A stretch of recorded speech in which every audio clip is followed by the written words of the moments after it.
Amy, let me tell you about a magical place that is so exactly designed to be enclosed space, year-round fun for the whole family that I bet you already know what I'm going to say before I even say the name. Let's say it together on 3. 1, 2, 3.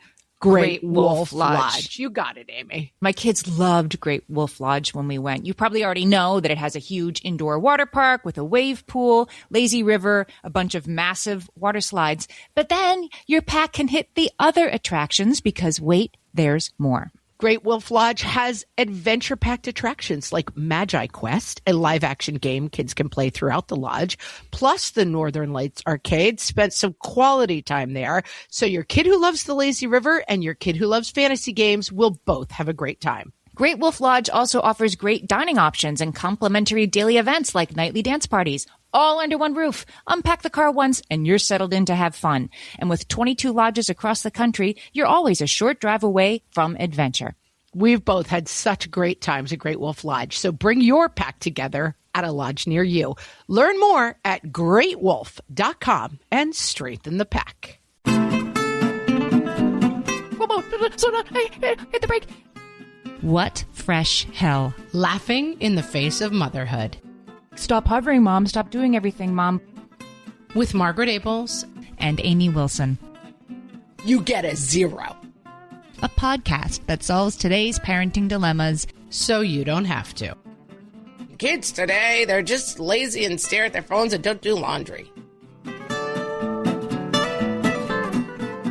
Hey everyone, welcome to this episode of What Fresh Hell, Laughing in the Face of Motherhood. This is Amy. And this is Margaret. And today we are talking about getting our kids ready to be grown and flown, Amy. Grown and flown. I'm closer than you to this. You are much closer. In fact, you are in it because this topic was suggested by our friends at Grown and Flown, which is a Facebook group and an upcoming book.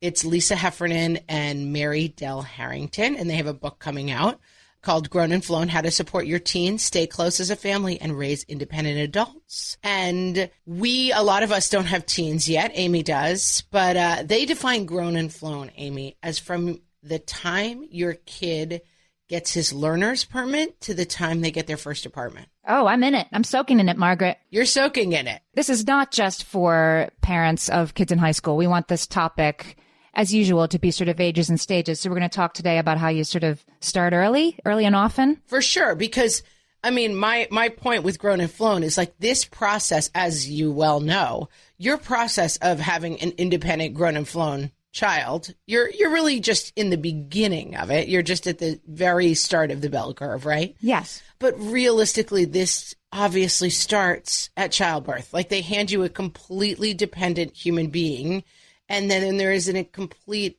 arcing process of getting that child ready to get out of the nest. For Mama Bird, you just shove him out on whatever, day 6. But for us, it takes a little bit longer. Right. Just yesterday, I was with my rising high school junior in the car, and he has his learner's permit, and he's driving now with parental supervision. So I spent 45 minutes with him driving yesterday in the passenger seat. Gripping. Finally, he was like, you keep reaching up. You know, those, I don't know what they're for. You reach your arm up like a... I think they're to hang dry cleaning. Yeah. Yeah, well, I'm in the front seat. So, yeah, it's like a thing, like an old-fashioned streetcar, like, good morning. It's a handle to hold on when your teenager is learning to drive. That's what it is. That's right. That's what it's there for. And I thought I was doing such a good job of not being like, whoa, slow down, hey, hit the brake. You know, I'm keeping it in control. And finally, he was like, you keep reaching up and grabbing that every time you think I should hit the brake. Oh, my mom had what we called fake brake. My mom, when we drove, had fake brake. She would slam the fake brake on her side of the car. Oh. She wasn't wrong. We were terrible drivers. There's a story in my family of yore that my grandmother, she of the tweet, actually got a blood clot in her right calf from doing just that when she was the passenger in a car trip to Florida. She developed a pain in her right leg, and it was from phantom braking. From fake brake. Wow. So, yeah, I'm from a long line. But we're not going to start learning independence with our children, Amy, and listeners, when they are 16, 17, 18. And we're definitely not going to learn it by calling their college professors and asking them why they got certain grades on certain things. Oh, I would never. And we're definitely not going to learn it by calling their bosses and telling them that they treated our child unfairly. Or by buying an apartment in the town where they're going to college or something like that. Yeah, no, we're not going to do any of those things. And Lisa would argue that very few people are really doing those things, that like really when you actually poll out a lot of the crazy behaviors we hear about, it's a fairly low percentage of people. It's like 10%. It's not none. But it's that most people are pretty normal about that stuff. But I still think there's a lot of blurry lines along the way.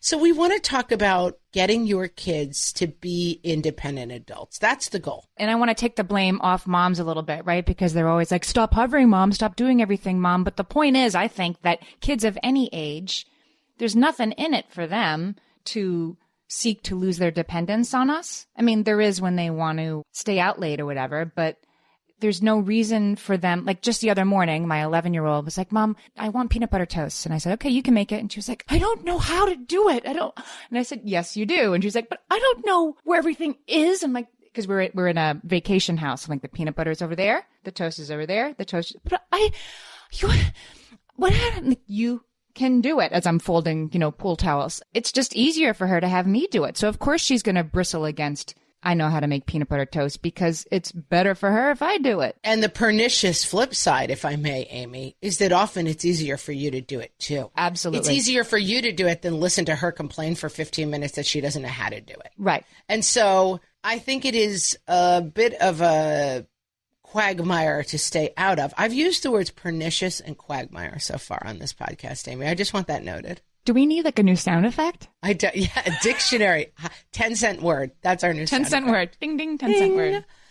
Yes. So it's a hard quagmire to stay out of because it kind of fits both of you. Like, it is a lot easier for me to do my 10, 9, and 7-year-olds' laundry than to convince them to do it through their moans and wails and gnashing of teeth and rending of garments that only the evilest parent would ask a child to do this. Yep. And then kind of supervise it and then have it come out terribly and then have to go and clean up it later. Like, all roads lead to like it just being easier for you to do everything for your kids, I think. Yeah. And so I do think it's something that we have to lean out from a bit. Right. We have to lean out from. And also as somebody, I'm a kind of parent who likes things done a certain way. I mean, I'll get my kid, like, yes. You set the table. I'll have my 14-year-old. Oh my gosh, he's 15. He's 15 now. Oh, he is practically, he's growing and flowing. He's taller than me. No, he's growing and flying. He's not flowing. Yes. And he's entering high school. And if I ask him to set the table, he will, with great, caterwauling, 10-cent word, will ding. I guess he'll manage to get the plates in the right place, but then he'll just sort of throw a pile of silverware in the middle of the table, right? And then I'm like, put that at the plates. And then he's, oh, what? Doesn't even matter. I'm like, okay, now where are the napkins? And then he's like, ripping paper towels and throwing them at the table. Is it me that I'm like, no, set the table, but set the table the way a table should be set instead of... Okay, I'm going to say, Amy, I came in with a bit of a prejudice here when you started this topic, because I know that you like things done a specific way. And I was sort of like, well, you got to kind of let that go. You got to let him do it. But like throwing silverware in the middle of the table is not setting the table. I mean, that's bonkers. Thank you. Thank you for the support. If you were saying like the knife is turned out from the plate instead of in from the plate, I would be like, you know what? I think as we go along this path, you have to let them like find their way. But throwing silver, that as you would say, Amy, you get a 0. That's right. That's a 0. Thank you. All right. So, and he's probably testing me. I mean, he's not actually pretending he doesn't know how to put silverware next to the plates, but he's sort of saying, it doesn't matter. And I do think part of them being grown and flown is like, you should know that the fork goes over here and the knife goes over here. You should know not to pick the food out of your braces at the table. Like, these are life skills that you will need as you enter the world, how to not be a total caveman. Yeah. And I do think that a good starting point is, what are the skills we're working towards in general? Okay. I think what we're working towards, Amy, is like, what are the skills our kids need to have to be grown and flown? And are we working on them from a young age? And so I have a list of skills from Psychology Today. Do you want to go through them? Sure. It's called Does Your Teen Have This Life Skills, right? This is a good list. Does your teen have these life skills? And I think you can keep asking yourself, does your 7-year-old have these life skills? And are we on the path? Like my, I don't know if anybody works with an IEP or like, you know, it's like they give you like, you will meet this goal by this age. And like that, how an IEP works is like, you are making satisfactory progress towards the goal, like every quarter. And like you keep checking in with the goal. And it's like, is your curve heading in the right way towards the goal?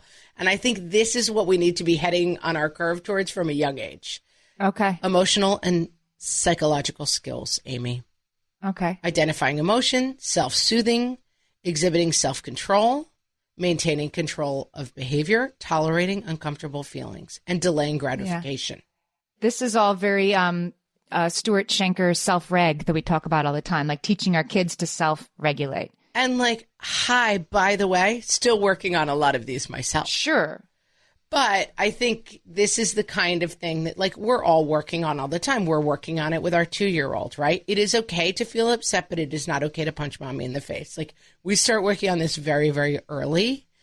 The skills that you are working on with a 2-year-old are the same skills, Amy, back me up because I don't have one, that you're basically working on with teenagers, right? Like, well, yeah, in this like setting the table interaction, like he is testing me a little bit, right? And I have to model like that, you know, that's not what I need you to do. I need you to finish because I have dinner ready to put on the table as soon as you're finished setting it. Right. So you're working on both life skills and emotional skills, and right? I'm modeling, you know, calm persistence towards our shared goal. And he can huff and puff. That's fine as long as he sets the table and he doesn't, you know, say, I hate you in the middle of it. Whatever. You can feel however you want. You can even put on a little bit of a show that I will choose to ignore, but you're going to keep it under control and you're going to be a member of a group. Amy, our next category is interpersonal relationship skills. These are social skills, manners. Yes. Carrying on a conversation with a person of any age. That's a skill that I feel like my parents were good at teaching us. Judging character, learning to speak up and stand up for a friend. Keep secrets or refuse to keep secrets. We just did a whole episode about this. When should kids tell? Ignoring bad behavior, but confronting people who are out of line. And really listen, admit fault, apologize, and talk out conflicts. Do you make your kids, I think that you do, but let's talk about how they interact with adults that they're meeting. Like, do you enforce, you shake hands, you make eye contact, you say, hello, Mr. Abels? I do, and eye contact has been a big part of that for us lately. Both of my boys have terrible eye contact when talking to people, and yeah, we work on that more and more. I feel like they were good at it when they were little, and now they're like preteens and they're terrible at it. There's a lot of like mumbling at their feet. And we do this a lot in restaurants, like even fast food restaurants. Go order yourself, look the person in the eye, say please and thank you. Like these are just good. You're again, like it's so ages and stages. Obviously, you're not starting this with a teenager. Like, hey, before you go to your college interview, by the way, you have to look an adult in the eye when you talk to them. It's something you're doing their whole life. It's something that, I mean, you make a good point that in 2019, we understand that eye contact is something that some kids are going to have a hard time with, and it doesn't make them bad kids or rude kids. It makes them kids who have a hard time with that. But again, to sort of succeed in the world, right, to go on a job interview, you have to be able to do it. You have to leave your comfort zone. And I have 2 kids who have problems with it, and I'm like, sorry, you got to figure that out. Yeah. Sometimes you're going to have to. And it doesn't, you brought up an interesting point that I hadn't really considered, which is that some of this stuff is easier for 6-year-olds than 15-year-olds, right? Like I have been enforcing this with my kids from a young age. My husband is like completely despotic about this particular thing. Like you shake hands, you say hello, it's nice to meet you. And I'm glad he does. I'm glad, like, you know, somebody should be doing it. So I'm glad it's his thing. But I am seeing, you're right. My, one of my teenagers, shall I say, has a harder time with it now than he did 10 years ago. Yeah, I'm seeing that with my preteens. Suddenly, this is a skill that's going out the window. So again, it's back to one. We're resetting. We're back to that. Yeah. Amy, let's talk about romantic and intimate relationship skills, because this is not as much ages and stages. This comes along later, I haven't been dealing with this yet. But this is something that, like, to really be able to function on your own, I think teens need to really have these skills.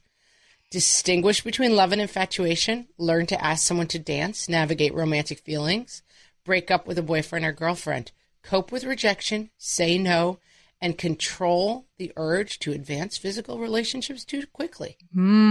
This is something that we're still in the dawning of the age of Aquarius of this stuff in our house, even with 2 high schoolers.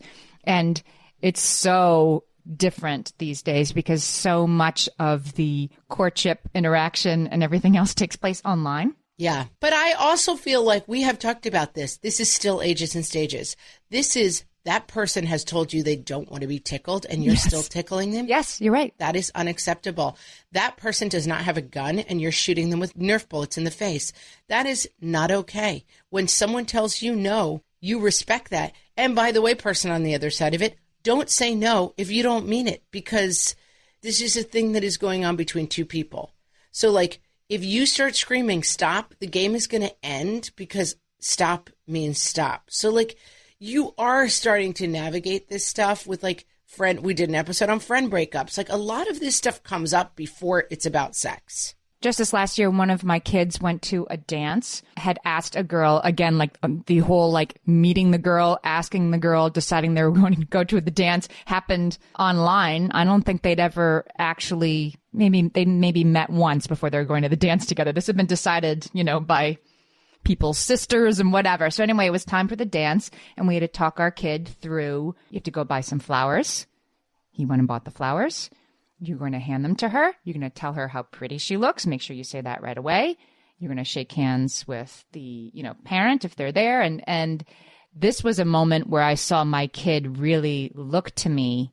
We're assuming that this is always stuff they don't want to hear from us. This was a particular moment where I could see in my kid's eyes, like, I don't help. I'm like, help me through this one, mama. Right. You do this and then you do this and then you do this.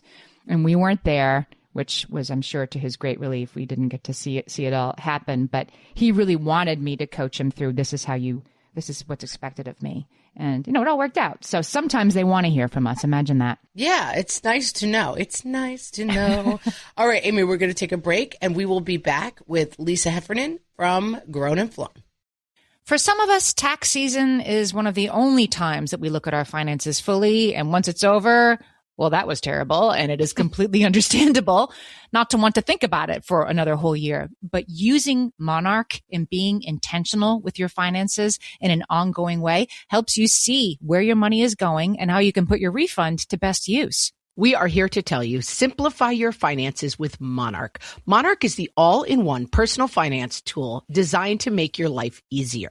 It brings your entire financial life, budgeting, accounts and investments, net worth, and future planning together in one dashboard on your phone or laptop. Feel aware and in control of your finances this tax season and get 50% off your Monarch subscription with code FRESH.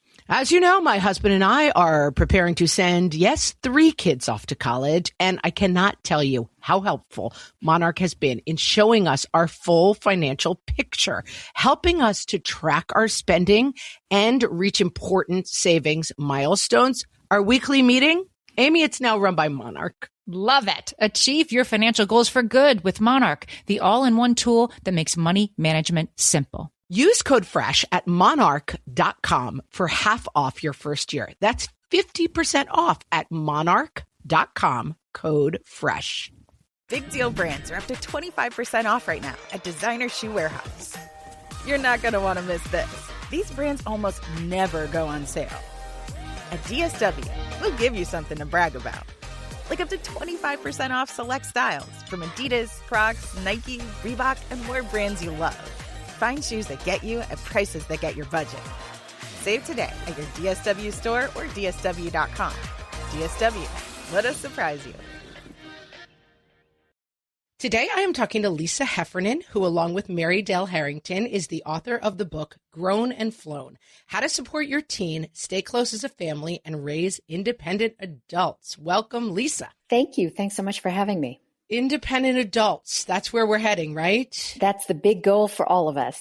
So you talk in the book about how grown and flown, that stage you define as being between getting a learner's permit and getting their first apartment for our kids.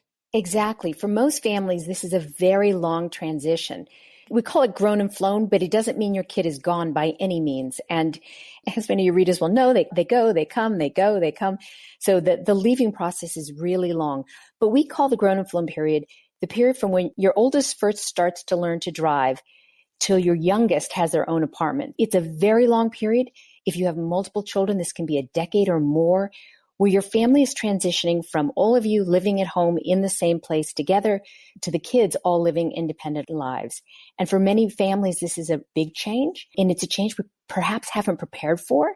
And it's a learning process for all of us. We say this all the time in the podcast. Like I always say, if you're not helping your kids find independence, walking around your town, being out and about, going to the snack bar by themselves with money and getting change when they're little, you're not going to be ready to put them in a car and send them off to college. Like this is a process that we have to be preparing for from the time they're little. Agree or disagree? Agree completely. I see it as sort of one long handoff where at the moment that the nurse hands you or the doctor hands you a baby, you have 100% control to the point at which you have virtually 0% control. I mean, we have some persuasion with our adult children, but only that. And it's just a transition where we give them more and more and more independence every day, every year. And we take less and less control. But it's interesting what you said about college, because many people see that as the point, well, 18 years old, they've gone to college, they're off. We still have an enormous amount of influence and interaction in their lives. It's a very rare 18-year-old who is fully paying for college entirely on their own, knows how to get a car fixed, knows everything about auto insurance. You know, there are a lot of things 18-year-olds are still in the process of learning. So it's a long, long transition. I mean, I feel like now there's this kind of story that is out there, which is like crazy moms trying to control their kids. And like, do you know this mom called the college professor? Which obviously happens. I've heard the story firsthand. I know that this happens. But Amy says this all the time. It's like, you're a helicopter mom. You're too involved. Oh, but if you're not hands off, like they're not going to get everything they need. And like, how do you start finding that balance with younger kids?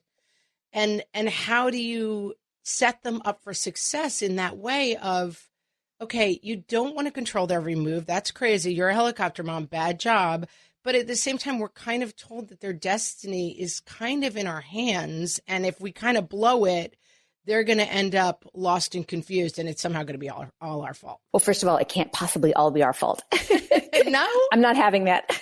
I mean, we couldn't agree more, but exactly. You know, that's kind of the like 3 a.m. story in your head of like, am I setting them up for the right success? And is that even possible to set them up for success? And there's got to be some ways we can scaffold and support our kids without taking this whole burden on ourselves of like, I better call the college professor and go pick up their laundry. Yeah, I think we need to be really careful with the paradigm of the helicopter parent. So I'm going to push back on the conventional wisdom here.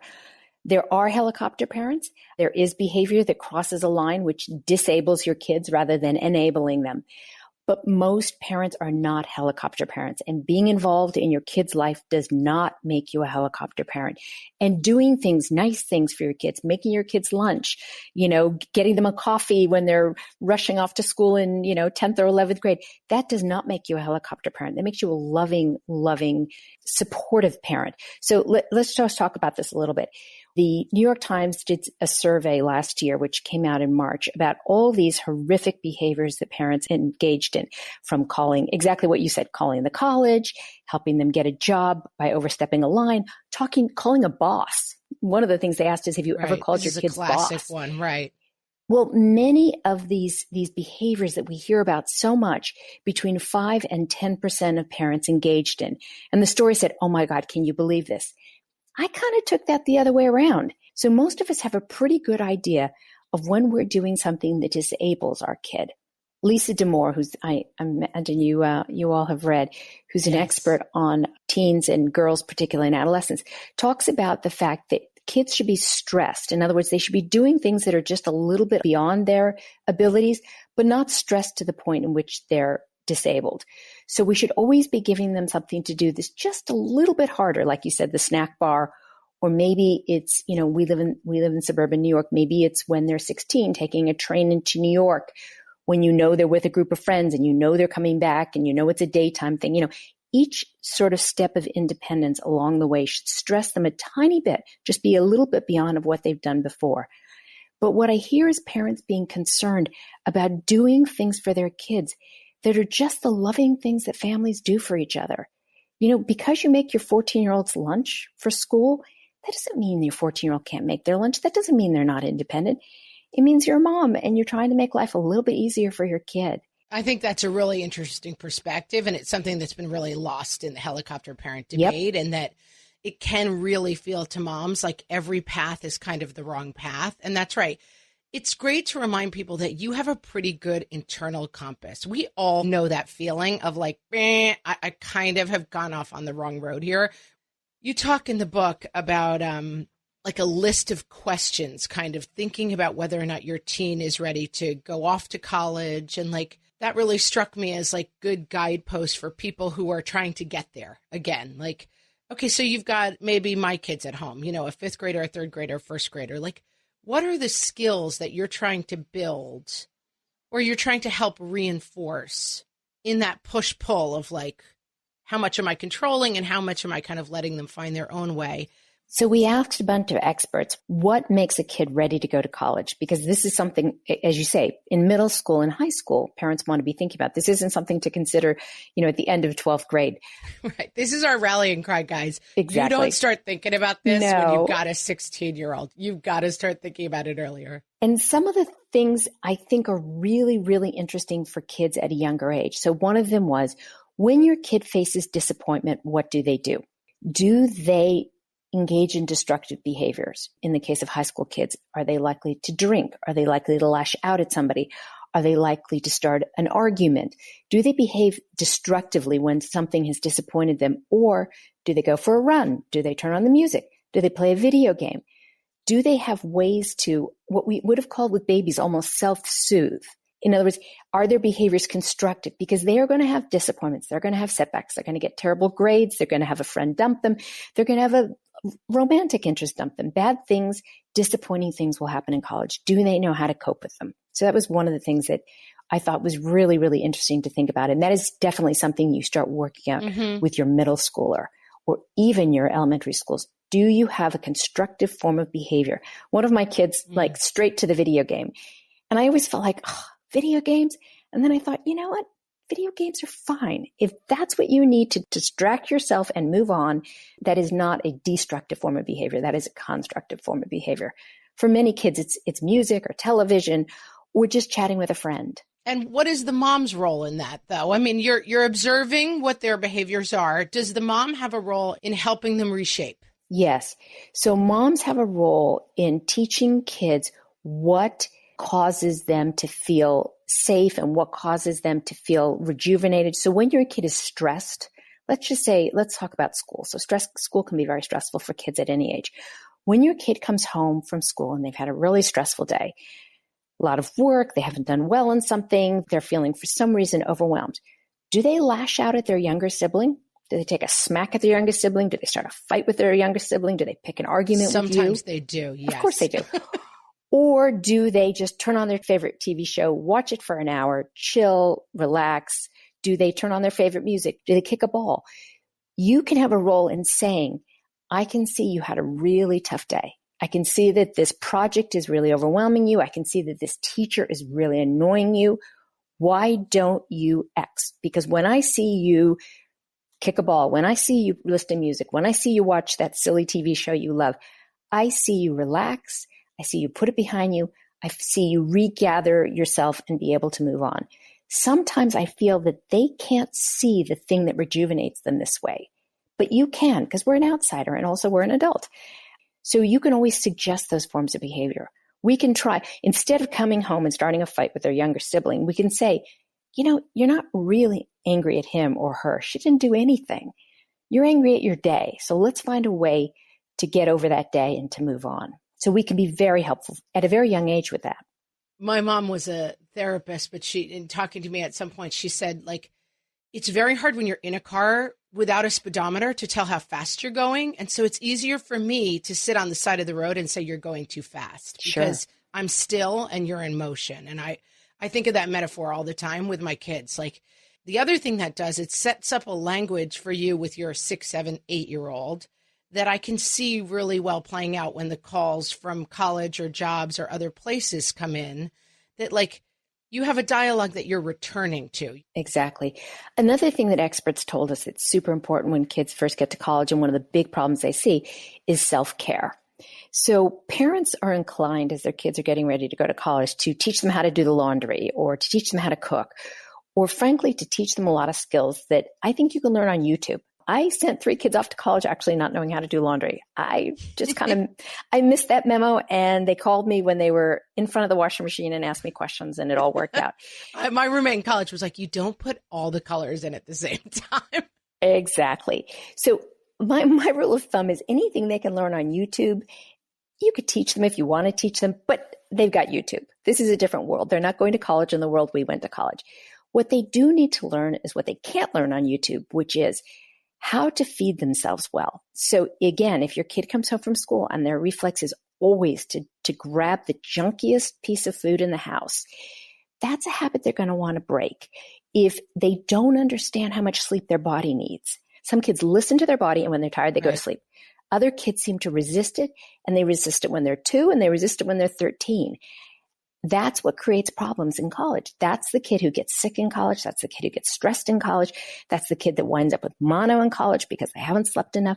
So there's a lot involved with self-care that isn't on YouTube, that are habits that kids need to learn from a very early age so that they then thrive when they're on their own. How to take care of them when they're sick, how to listen to their body to think, you know what, this is just a little sore throat, I'm okay, versus this is really bad. I wonder if I have strep. I think I should go to the doctor. Those are the kinds of things we need to teach them while they're living with us.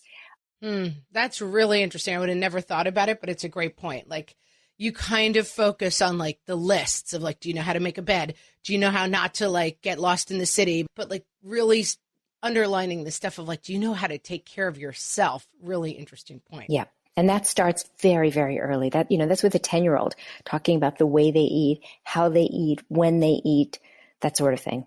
Yeah. Are there things that we're doing wrong in this area? So we're not blaming anybody. We're not giving anybody a hard time. But are there patterns that you see that you, in the research for the book, have been like, people should try to stop doing this? I would actually almost turn this on their head. We're so worried we're doing things wrong, and we are doing things so right. This is what I feel parents don't know. This is the best behaved generation in history. And they are being brought up by one of the worst behaved generations in history. So everything we know about teenagers today, and high school kids and college kids, they drink less than we did. They have sex later than we did. They have more protected sex than we did, which means when you put those two things together, they have fewer unwanted pregnancies. Their drug use is down. Cigarette use has collapsed. So let's pat ourselves on the back for a minute. We're doing a pretty good job with this generation. They are cautious. They wear seatbelts. They're a more tolerant generation of people who are different from them in every single way. And they will be, they think Gen Z, millennials were the most educated generation in history. They think Gen Z will be the most educated.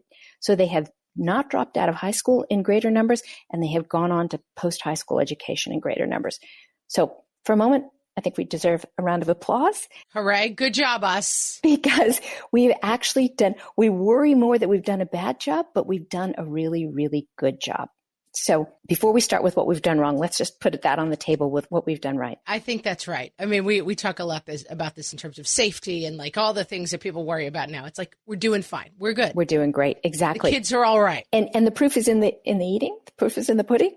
The proof is out there. When they look at high school and college kids, they are already seeing such better behavior than we ever saw. So the only thing that I think that we can tend towards, research tells us that authoritarian parenting is really, really unsuccessful. So when we dictate to our kids rather than having a conversation with them, that does not mean that you don't have hard and fast rules. I had hard and fast rules in my family. Everybody has values that are immutable in their family and what they hold dear, and those are the rules. But that conversation that you really want to start now and have going for a lifetime is something you really need to sow the seeds with. So what we're finding about young adults now and college kids now is they like us more than we liked our parents. They talk to us more. They talk to us about more important things. They will talk to us about their money, their career, their ambitions.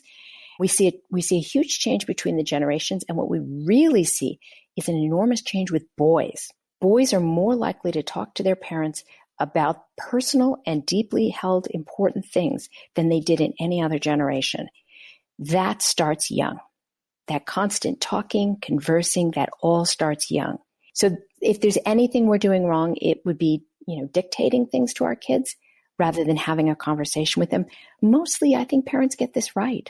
That's interesting. It's a great takeaway. And it's something that we've talked about a lot, is this idea of like holding things less tightly and just worrying less about all of this minutia, because at the end of the day, we're living in extremely rare air where like these kids are really thriving and doing well. And I think it's great feedback for people to know, like, you got this. The data is overwhelming that they're thriving and doing well. But you also talk about, and I thought it was an interesting point, like establishing a culture within your home that plays out from the stress, basically. That stress is like, I'm proud of you. How are you? Are you happy? Are you doing well? Versus like, what'd you get on the test? And are you getting prepared for the next step of life? And are your athletics, top drawer? And setting up a culture that kind of moves away from that. Yeah. The tendency, because we can, log on and see their grades, and because, the portal. Amy could do 45 minutes on the portal. Exactly. We did do a little section on the portal. Yes. Between the portal, the tracking software, the fact that, everything about their sports team is online, there's an ability for us to ramp up the pressure at home. And we have to remember, throw ourselves back to what I talked about a moment ago. Throw yourself back to being 12 years old or 13 years old. Our homes were our havens. Our homes have to continue to be our havens. It has to be the place where kids come home, they rest, they recharge, they get a break. If they come home and hear the same thing from us, they heard all day at school, how were you ranked in your class? What grade did you get? What score did you get? There's no break. We can barely stand the pressure that our emails bombard us all day from work when we're home. How are we expected to handle that when you're 11 years old? So we have to do everything we can to make home a haven from the pressures that our kids are enduring. Guys, listen to me. Reject the portal. Reject the portal. That is my advice. Strong. That is not coming from Lisa. That is coming from me. I've never opened the portal, and I never plan to. Reject the portal. We talk about the portal in the book because it comes up a lot, and it's a source. That and tracking software are hugely contentious. Oh, yeah. The tracking software, guys, is like, you can know where your kid is at all times. Also bonkers. Exactly. You know exactly where they are. And, our parents had no idea where we were, and there was some benefit to that. The way we come out on the portal in the book is exactly what you say. Turn the portal off. Make a deal with your kid. These are my expectations. This is what you and I know that you can accomplish in school. As long as you're doing that, the portal is shut. So as long as you are doing your work, trying your best, and telling me the truth, the portal is shut. If I see that you are not doing your best, if I see that you are telling me some sort of lies, because God knows many of us lied to our parents about our grades and got away with it. No, never. Yes, we did. I never told them the S for satisfactory stood for stupendous. Exactly. Then the portal is opened. So you have a contract with your kid. It's shut. I don't log in. I don't look. You tell me how school's going. You tell me if there's a problem. As long as you tell me how it's going and you tell me if there's a problem, we're good. I love it. And then keep the portal off. If there's a problem, Exactly. Open it up, work it out. Then we got another problem. Exactly. I like this idea. We're all doing well, guys. The kids are going to grow and they're going to fly. It doesn't rhyme anymore. That's no good. They're going to be grown and flown. And Lisa, tell us about Grown and Flown, the book, where we can find you and where we can find the book. The book is everywhere. So in all the normal places you buy a book, Amazon, your local bookseller, Barnes & Noble, wherever you get books, the book is there. Grown and Flown is a site for parents. We find that parents start reading us in middle school when they have middle school kids. Good idea, parents. Because our content really starts with 9th grade. And so many 7th and 8th grade parents are, looking ahead as we parents do. We are also a Facebook group, which is a very large ongoing conversation about every aspect of parenting teens. It's called Grown and Flown Parents. We have about 115,000 parents maybe. And we talk about every topic there you can imagine, which parents find really, really helpful because they can't always talk about the topics that are important to them with the people that they know in real life. Life gets sticky once your kids become teens, and it's nice to know that whatever your kid's going through, other people's kids are going through. But you can find us online at Grown and Flown. It's that simple. Awesome. Lisa, thanks so much for joining us. Thank you. All my kids learned to swim when they were little. It was super important to me that they be confident and safe in the water. There was only one problem with that: taking them to swim lessons. I mean, the pools were freezing. There were always cranky adults doing laps right there. And it was definitely not, for any of us, what you would call fun. Amy, heard. But now there's Goldfish Swim School. Goldfish takes a really thoughtful approach to swim lessons, combining research-based teaching with a warm, kid-friendly environment that actually helps kids thrive in the water. Every detail at Goldfish is thoughtfully designed to create a golden experience, from shiver-free, warm indoor pools to comfy waiting areas for parents to professionally trained lifeguards on deck. Goldfish uses an approach called the science of swim play, which combines guided play with proven teaching techniques to help kids learn to swim, build water safety skills, and gain confidence, all at their own pace. Lessons are designed to meet kids exactly where they're at. If you've been thinking about swim lessons or just wondering where to start, this is a great opportunity. Right now, Goldfish Swim School is offering a waived membership plus your child's first lesson free at participating locations. Just visit goldfishswimschool.com/free to find a location near you and enroll using promo code FREE. That's goldfishswimschool.com/free, promo code FREE. My favorite skincare products actually feel more like self-care, like they're so nice to put on and they smell so good that I'm actually happy when I get to that part of my day. And I swear that is how I feel about Osea's anti-aging body balm. Amy, you are usually the lotions and potions queen on this podcast, but I have to say, hard agree. Osea's anti-aging body balm is a liquid silk body balm that combines the lasting hydration of a lotion with the firming power of a serum, leaving skin smoother and firmer. This body balm is clinically tested and designed to deliver visible results you can see and feel. So we've gotten to use this product for a couple of months now, and I swear I have really noticed firmer and smoother skin, like on the back of my hands. It's like getting a mini spa treatment from head to toe. Get a spring-worthy glow with clean, clinically tested skincare from Osea. And right now, we have a special discount just for our listeners. Get 10% off your first order site-wide with code FRESH at OseaMalibu.com. That's 10% off your first order with code FRESH at OSEAMalibu.com.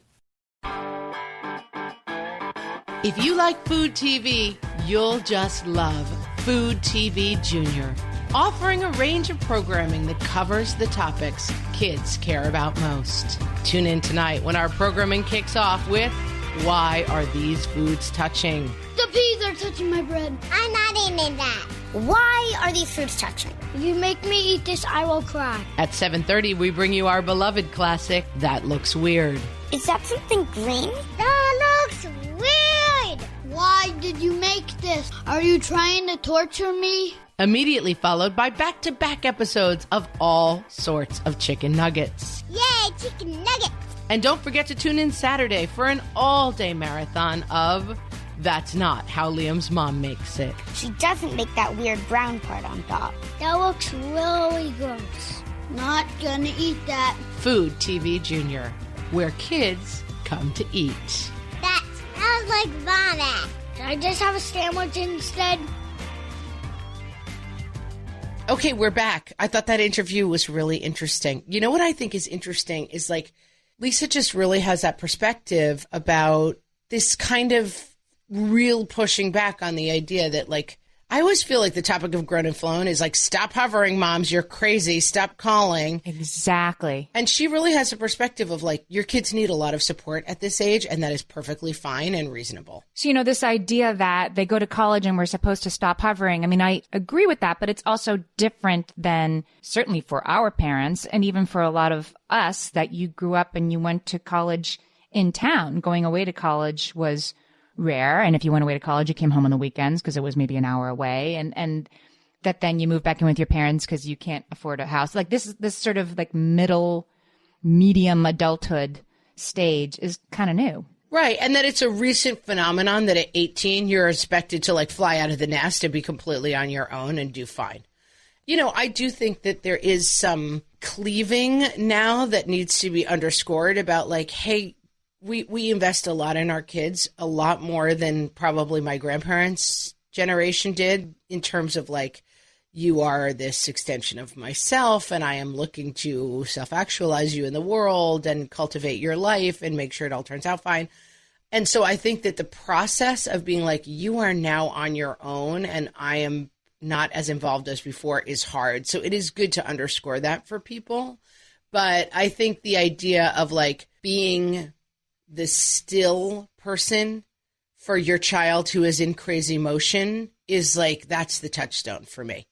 Like, you have the ability to be the rock because they are in flight. And it's like, if you need to land for a couple minutes, I'll be here. I might even like make you breakfast and get you a frappuccino or whatever. Like, I am the nest. And like, unlike the baby bird metaphor, which is like, you're supposed to push them out and let them fly. It's like, they can also land again and take a break for a while. And that's okay. And that doesn't mean you're like failing the test of like, are you a terrible helicopter parent? It reminds me of how you're supposed to help a toddler separate from you when you go to, I don't know, when you go to nursery school for the first time. They tell you you're supposed to, did you guys have to sit on little chairs around the edge, of a play group or a preschool? Like you're there. First you're in the room and then you're in the hallway. Anyway, the way that this is for like 2-year-olds, 3-year-olds, little kids. They see that you're there so they can go walk away and play in the truck corner for a little while, and then they turn around and they come back and they show you something, and then they leave again. Like they leave and come back, they leave and come back. They do that before they leave and stay from 3 hours plus nap time without you being there. Yeah, and I think that's something that, we think of this as a binary choice between like kicking them out of the nest or you're the person calling their college professor to complain about their grade. And like there's a lot in between there, and there's a lot of like good stuff in between there. And listen, I didn't get married until my late 30s, and I spent a lot of my 30s calling my dad, once from a highway in the 4th lane in Los Angeles when I had broken down, to be like, my car is broken down. And my dad responded, why are you calling me? I am in New York. Call AAA, I was to some degree like dependent on my parents. I mean, my mom passed away 2 years ago, like, and I still go to pick up the phone and be like, Mom, I need to know what to do. This idea that you have to be completely non-dependent on your parents, I think is unrealistic. And I think it's something that we just set up in our minds. We do have to set up a little bit. I saw Jonathan Holloway speak. He used to be the dean of Yale College. Now he's the provost of Northwestern University. And so provost is a 10-cent word. A 10-cent word. And he was talking about sort of kids today and this whole thing. And like, are they over dependent? And he said they are less resilient. I like that he was he didn't blame the parents. He said, I'm not sure why. I think there's a lot of reasons, but he sort of blamed it on the immediacy and lack of mediation that social media provides. Like, I would have called my dad if I was broken down on the side of the highway too. I wouldn't have called him from the dining hall to ask if I like chickpeas, but something about texting is so immediate and so available and easy that, I couldn't have called my dad about that because, hello, I was in the dining hall and I didn't have a cell phone. There's no such thing. You see what I'm saying? Like when your parent is always a text away, they tend to use it more and more and more. And that's why the bond is getting more sticky. Yeah. And I also think one of the revelations for me of this book is like, there's always kids today stuff, like my dad started working early and like, it's like the hardest working person on earth. And his dad was like, this kid's got no work ethic, it's like everyone always thinks that the next generation is going to be this unbelievable mess because they can't function because they don't actually know the value of hard work. And there's a lot of kids today who like, I sit around with my nieces and nephews. They've traveled like crazy, just because the world is a much more open place and they're college kids. But like, my nieces and nephews like sit around and talk about stuff that I don't understand. They're so much smarter than I was at their age. They're so much like more open to the world. I mean, it doesn't all have to be like kids today. They're just lazy and stare at their phones and don't do laundry. But the other point that Jonathan Holloway made in this talk is that freshman year of college, and I would argue freshman year of high school too, is a very safe place for kids to fail in safe ways. I don't mean get Fs in every class. I mean they didn't have to study in middle school and now they got a C in biology and they're freaking out. That is not even an okay thing to happen. It's a good thing to happen. Like, believe me, because I'm in this high school thing now. It's okay. Grades are important. I keep hearing that, but I've also am hearing that colleges actually like to see grades get like a little better from freshman year to junior year. Jonathan Holloway was arguing like, we got this. Like, let your kid get in trouble in the dorm. You know, they're not going to go stab somebody. I'm not saying that, but like the kind of trouble that a typical 18-year-old will get into because they, you know, put too much soap in the washing machine or whatever are things that colleges can handle or high schools can contain. And we need to not sort of snowplow. We were talking about the snowplow parents. We need to not prevent those things from happening before they occur. Yeah, I mean, I do think that's a huge takeaway, which is like, and this is the same thing. Like, I just started letting my 10-year-old walk into town with money and buy pizza for lunch. And then he sits down, he eats his pizza, and then he walks home. It's, you know, not far. It's easy to do. But I'm like, well, but what if he forgets the money, or what if he this, or what if he that? It's like, what if? Like, there's very little consequences to this. So, like, let him try. Like, you have to fail at some things. It's going to go badly sometimes. But, like, you've got to kind of push yourself a little bit at all ages and stages to say, like, are we working towards skills? Amy, can I finish my skill list? Sure. How about financial skills? I will say, before leaving home, teens need to practice budgeting, managing money, balancing a checkbook, saving for emergencies, and maintaining bank accounts. I went off to college with zero financial information at all, to the point that I was almost arrested because I wrote so many bad checks to the grocery store because I did not understand. I did not understand what a checkbook was. I thought it was like a credit card. This is an old deluxe alert. Back in my day. This is like 100,000 old deluxe alerts in one. Right. People don't really use checkbooks anymore, but in the day, I didn't have a credit card. I had a bank account with a checkbook, and I would write a check for my groceries. But if I had like $200 in my account, I would write a check for $350 and give it to them.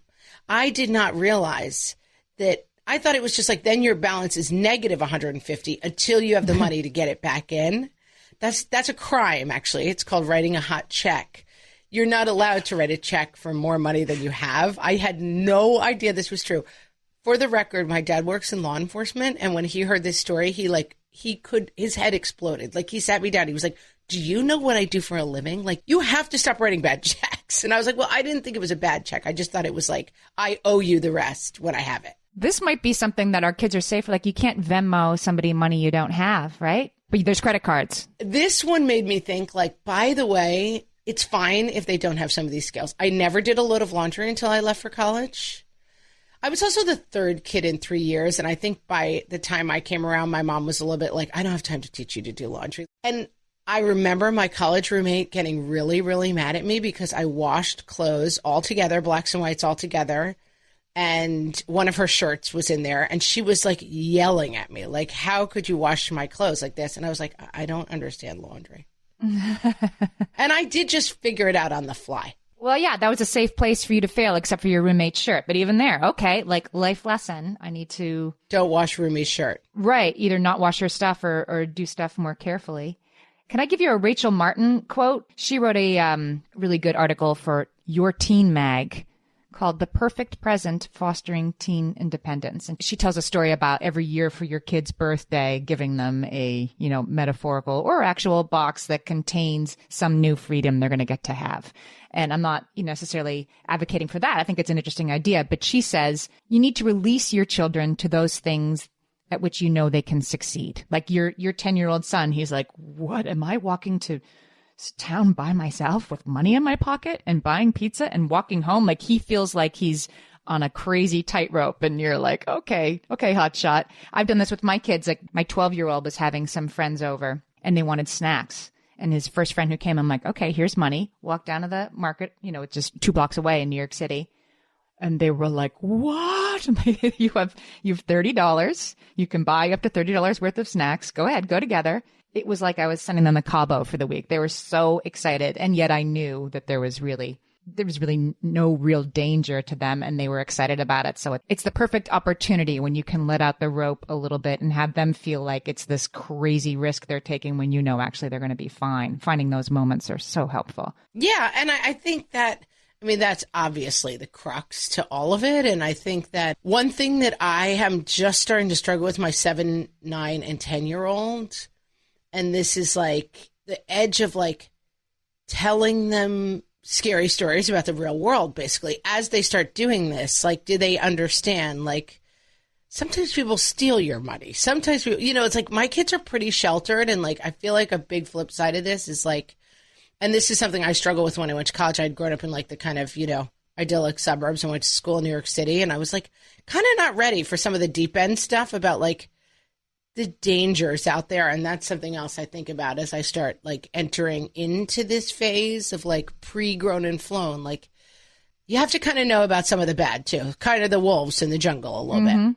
There are no wolves in the jungle, but so it's a bad metaphor. My kids, we live in New York City and my kids definitely know. And there's plenty of homeless people in our neighborhood and it's something that they're used to. And I'm not saying all homeless people are mentally ill or a little bit dangerous, but a couple are. And my kids have learned because we've talked about it. Like, here's how to tell if somebody is just friendly, lonely, kooky, or maybe somebody you need to get in a store to get away from. Yeah, and those are skills I think that are hard to. It's hard to teach that in the abstract. Rounding out our list, Amy, are academic skills. All of our kids have those. I'm not that worried about those. Yeah, domestic skills, laundry, cleaning. Again, you can figure those out on the fly.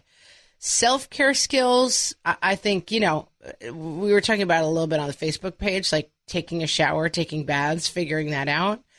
I love this. I want to go back to this, the domestic skills, because it lists emergencies like a clogged toilet are skills necessary to build before teens move out. Hello. I never thought of that. I'm going to totally have a symposium. I think some of those, like, you'll figure it out. I once was living in an apartment. I was in my 20s and I turned the burner on to make pasta. And then I turned the oven on to make garlic bread. And I was leaning against the oven and chatting with the person I was living with. And the whole oven exploded and blew me across the room because, again, Oldilocks alert, but I had to light the pilot light on the oven. Back in my day. And so it filled with gas and hit the burner and exploded. And I called my mom to tell her what happened. I was fine. But, I mean, I did explode part of the kitchen. And I was like, I've never heard of a pilot light. I didn't know what that was. And she was like really upset. And I was like, Mom, I'm fine. Don't be upset. And she was like, it just makes me worried. What else you don't know that I don't know about? And that's the problem. You don't know what you don't know until you don't know it. Yeah. I mean, I guess nobody taught me how to unclog a toilet. I learned. You figure it out eventually. I walked through fire and figured it out. One thing that I thought was interesting on this list, and I talk about it in the Grown and Flown book, never thought about it before, and it's changed a little bit even the way I'm talking to my younger kids, medical care skills. Like really talking about like how to take care of yourself when you're away from the house. Like, am I sick? Am I sick enough to need to go to the doctor? Do I know how to check my temperature? Do I know like which over-the-counter medicines? I was like, that's a really interesting thing that I hadn't thought about a lot. And one thing is if you're going to college or even if you're going to the armed forces or somewhere else, even at 18, there's still a lot of support around medical skills. But I do think it's interesting, and it's something that I've started to talk to my kids about, like, how sick are you? Are you so sick you need to stay home? Like, my kids still do the thing of, like, we go somewhere and they throw up. And I'm like, you must have been feeling sick an hour ago. Like, why didn't you tell me? Like, if you're, like, starting to get in touch, and I think it also goes along with eating, like, how are you eating? You know, like, are you eating when you're hungry? Are you having a healthy relationship with food? And, like, I think those discussions are interesting to start early, too. My 15-year-old just came back from 3 weeks at sleepaway camp, and he was like delivered back to me with the most like wet, hacky, like he clearly felt terrible. And I asked him, had you been to the infirmary? Oh, I went once. What did she give me? I don't know. And then, then eventually it turned out she'd given him some allergy medicine. It didn't work. And then I said, well, you have to take it every day. But this was a grown and flown opportunity. Like, I couldn't believe he was walking around as sick as he was, but he didn't self-advocate. And so that's a perfect example of, that's a kid who needs to be told, like, when you feel this way, and this is a kid who gets that thing, different kids have their thing. He gets the thing. I have one kid who's prone to the ear infection. My kid has migraines, and it starts with his eye bothering him and like walking that process back to like, because it ends in vomiting. And I'm like, you should not tell us that you're feeling bad when you start vomiting. Yes. We need to help you figure out how to trace what is the very first sign of a migraine, because then if we give you migraine medication, you can have a productive day. But if you don't tell us until you're vomiting, then we're done for the day. Now you have to lie in a dark room by yourself. Like, again, like that's the kind of advocating. And listen, a lot of our kids have health stuff going on. Like, teaching your kid how to advocate for their own health is something I would have never thought of before reading this book. And I was like, oh, that's a really interesting point. And again, I think a lot of this stuff you're kind of doing by default. We're doing it with the migraines already. I hadn't read the book, and I was like, we need to back up when you're telling us that you're feeling sick. But interesting point. And it seems to me that you can apply that, because I also have a migraine kid, and the aura, they call it, and everybody's got their thing like, this is going to be a problem, that our kids, when they're grown and flown, need to have that, okay, I'm walking into the party. I'm going to honor that, something's not right here. People seem really drunk, or, whatever it is, that like I'm in a situation, right? This person is driving kind of too fast, and I probably shouldn't be in the car with this person. To honor that spidey sense as soon as you have it, and not, but it'll probably be fine, but I shouldn't speak up, but I don't self-advocate, but my mom's not here to take care of it for me. And you've hit on the exact good news and the bad news about this whole thing, which is like, you're already doing it. A lot of this stuff, like a lot of these lessons, you're teaching them, and like they build and they grow, but like find, as you said, grown and flown opportunities, whether that's like, let me help you identify this feeling early and learn to respect this, or let me introduce you to this mystery tool we have in the house called the dishwasher. And like, whichever they are, you just have to keep putting stuff in their path and helping them get grown and flown. Amy, I think we solved it. All right. We solved it. I'm glad, because I'm in this. Our kids are ready. I'm sending my kids to college next month. They're fine. They're ready to go. We're going to skip junior and senior year. It's all set. Get out of here. Guys, I want to thank our guest, Lisa Heffernan, who, along with Mary Dell Harrington, is the author of the book Grown and Flown, How to Support Your Teen, Stay Close as a Family, and Raise Independent Adults. That book is out now. And guys, you can find it wherever books are sold. Yeah, we'll also have a link to it in our show notes, which are in your app right now, or you can go to our website, whatfreshhellpodcast.com. We'll have a link to the book. We'll also have a link to this great Psychology Today article on what life skills your teen should have, and some of the other things we've talked about today.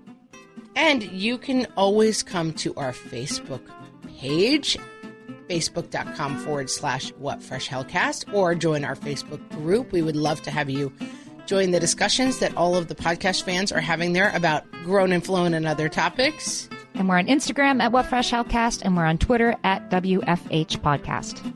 Okay, guys, that's it for us this week. We will talk to you next time. So long.